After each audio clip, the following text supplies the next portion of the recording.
ഒരു സ്ഫോടനം നടന്നു കഴിഞ്ഞാൽ ഉടനെ പ്രത്യക്ഷപ്പെടുന്നത് താടി വെച്ച, മീശ വെട്ടി ചെറുതാക്കിയ ആളുകളുടെ ചിത്രങ്ങളാണ്. ഇവരെയാണ് പേടിക്കേണ്ടത്, താടിയുള്ളവനെയാണ് പേടിക്കേണ്ടത്. മീശ കൂടെ ചെറുതാക്കിയിട്ടുണ്ടെങ്കിൽ കുറച്ചുകൂടെ അപകടമാണ്. ഇതാണ് ഇന്നത്തെ പ്രചരണം. ഇതെങ്ങനെയുണ്ടായത്, എത്രമാത്രം ഇതിൻ്റെ വേരുകൾ ആഴ്ന്നിറങ്ങിയിട്ടുണ്ട് എന്ന് നമ്മൾ ചിന്തിക്കുന്നുണ്ടോ? താടിക്ക് എന്തെങ്കിലും വികാരങ്ങളുണ്ടോ? താടിക്ക് ദേഷ്യമുണ്ടോ? താടിക്ക് കോപമുണ്ടോ? താടിക്ക് വൈരാഗ്യമുണ്ടോ? താടി കൊണ്ട് ബോംബ് നിർമ്മിക്കാൻ കഴിയുമോ? താടിയിൽ എങ്ങനെയാണ് ഭീകരവാദം ഇരിക്കുന്നത്? ആളുകളുടെ മനസ്സിലാണ്, ഹൃദയങ്ങളിലാണ് പകയും വിദ്വേഷവും വൈരാഗ്യവും ഭീകരവാദവും തീവ്രവാദവും ഒക്കെ ജനങ്ങളുടെ ഹൃദയത്തിലാണ്, മനസ്സിലാണുള്ളത്. ലോകത്തെ കൊടും ഭീകരവാദികൾ, അവരിൽ എത്ര ആളുകൾക്ക് താടിയുണ്ട്?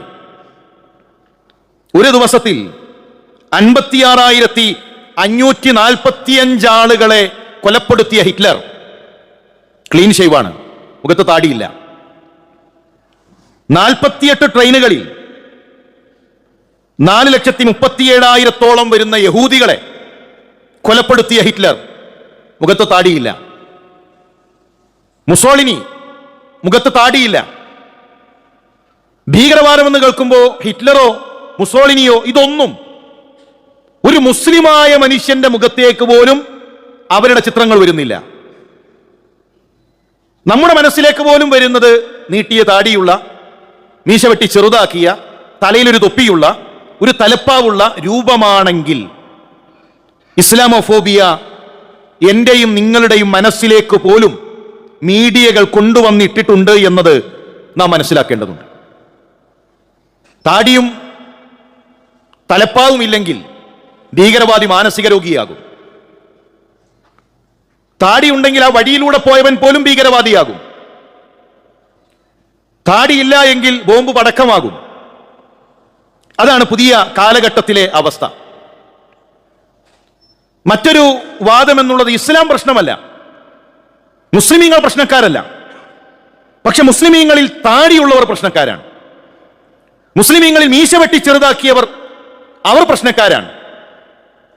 ഒന്നുകൂടെ അത് വിശാലമായി പറഞ്ഞാൽ, മതം പ്രശ്നമല്ല, മതം അനുഷ്ഠിച്ച് ജീവിക്കുന്നവർ പ്രശ്നക്കാരാണ് എന്നതാണ് പറഞ്ഞു വെക്കുന്നത്. മതത്തിന് പ്രശ്നമില്ല, പക്ഷേ മതമനുസരിച്ച് താടി വളർത്തിയാൽ, മതമനുസരിച്ച് മീശ ചെറുതാക്കിയാൽ അവർ പ്രശ്നക്കാരാണ്. ലോകത്ത് ആളുകൾ കൊല്ലപ്പെട്ടതൊന്നും മതത്തിന്റെ പേരിലല്ല. കോടിക്കണക്കിന് മനുഷ്യരെ കൊന്നൊടുക്കിയത് ഇസ്ലാമിന്റെ പേരിലോ മറ്റേതെങ്കിലും മതത്തിന്റെ പേരിലോ അല്ല. 16 കോടി മനുഷ്യരെയാണ് ബ്രിട്ടീഷുകാർ കൊന്നൊടുക്കിയത്. എന്തു മതമാണ് അവർക്കുള്ളത്? എന്ത് ആദർശമാണ് അവർക്കുള്ളത്? അവരുടെ സാമ്രാജ്യത്വം സ്ഥാപിക്കുന്നതിന്റെ ഭാഗമായിട്ടാണ് 16 കോടി മനുഷ്യരെ കൊന്നുതള്ളിയത്. അത് മതത്തിന്റെ പേരിലല്ല. ഹിരോഷിമയും നാഗസാക്കിയും മതത്തിന്റെ പേരിലല്ല. ബ്രിട്ടീഷുകാരുടെ കോളനിവൽക്കരണത്തിന്റെ കാലഘട്ടത്തിൽ കറുത്ത മനുഷ്യരെ കൂട്ടിലടച്ച് മൃഗശാലയിലെ മൃഗങ്ങളെപ്പോലെ അവരുടെ കുട്ടികൾക്ക് കളിക്കാൻ നൽകിയിരുന്ന ഇന്നലകളുണ്ടായിരുന്നു. നിറം കറുത്തതിന്റെ പേരിൽ വില കൽപ്പിക്കാത്ത ഇന്നലകൾ. അതൊന്നും ഭീകരവാദമായി, അതൊന്നും തീവ്രവാദമായി ഒരാളും കാണുന്നില്ല. നേരെ മറിച്ച് താടിയും ഇസ്ലാമിക വേഷവും ഇസ്ലാമിക രൂപവും അത് ഭീകരവാദമായി ചിത്രീകരിക്കുന്നു. എന്തിനാണ് മുസ്ലിമീങ്ങൾ താടി വെക്കുന്നത്? മുസ്ലിമീങ്ങൾ നമസ്കരിക്കാൻ ഒരു കാരണമുണ്ട്. അള്ളാഹുവിന്റെ റസൂൽ സല്ലല്ലാഹു അലൈഹി വസല്ലം തങ്ങൾ അത് ദീനായി പഠിപ്പിച്ചു എന്നതാണ് അതിന്റെ കാരണം. പരിശുദ്ധ റമളാനിൽ മുസ്ലിമീങ്ങൾ നോമ്പ് നോൽക്കുന്നു. അത് മുസ്ലിമീങ്ങളുടെ ആരോഗ്യം റെഡിയാകാനല്ല, അള്ളാഹുവിന്റെ റസൂൽ സല്ലല്ലാഹു അലൈഹി വസല്ലം തങ്ങൾ ദീനായി പഠിപ്പിച്ചു എന്നതാണ് അതിന്റെ കാരണം. മുസ്ലിമീങ്ങൾ അവരുടെ സമ്പത്തിൽ നിന്ന് ഒരു വിഹിതം പാവപ്പെട്ടവർക്ക്, മിസ്കീനിന്, ഫക്കീറിന് അവന്റെ അവകാശമായി നൽകുന്നു. അതെന്തിനാണ്? അത് ദീനാണ് എന്നതാണ് അതിന്റെ കാരണം.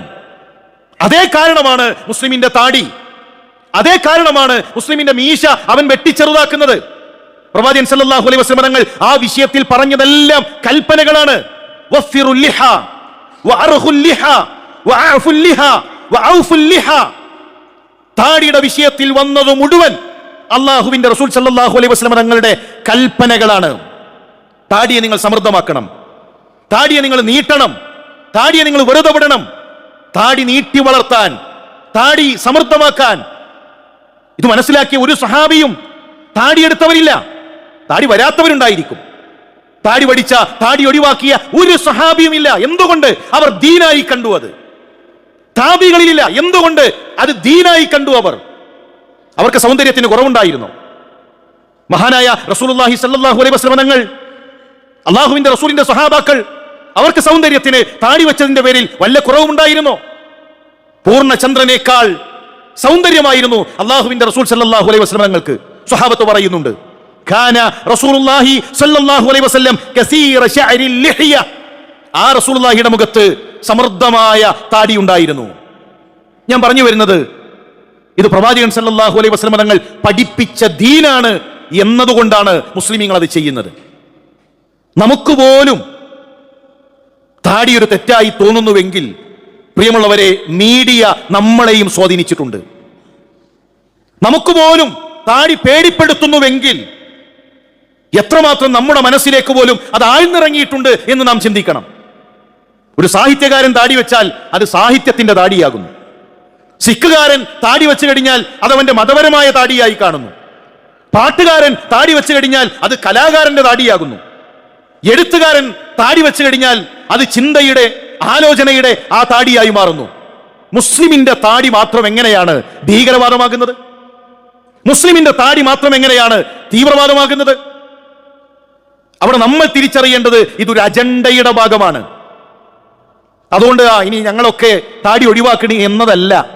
നാളെ നമസ്കാരവും ഭീകരവാദമാക്കും.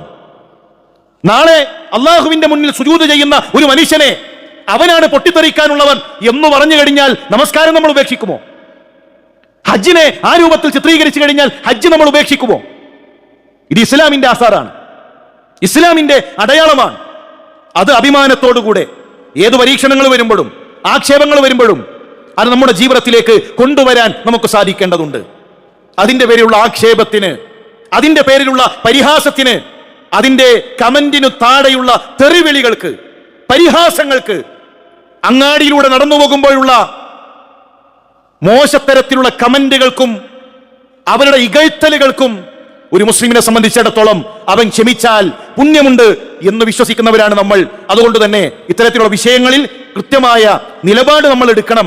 ഇത് ഏത് അജണ്ടയുടെ ഭാഗമാണ് എന്ന തിരിച്ചറിവ് നമുക്കുണ്ടാകണം. അള്ളാഹു സുന്നത്തിൽ ഉറച്ചു നിൽക്കാൻ, മരണം വരെ സുന്നത്തിനോട് ചേർന്ന് നിൽക്കാനുള്ള തൗഫീക്ക് നമുക്ക് നൽകി അനുഗ്രഹിക്കട്ടെ.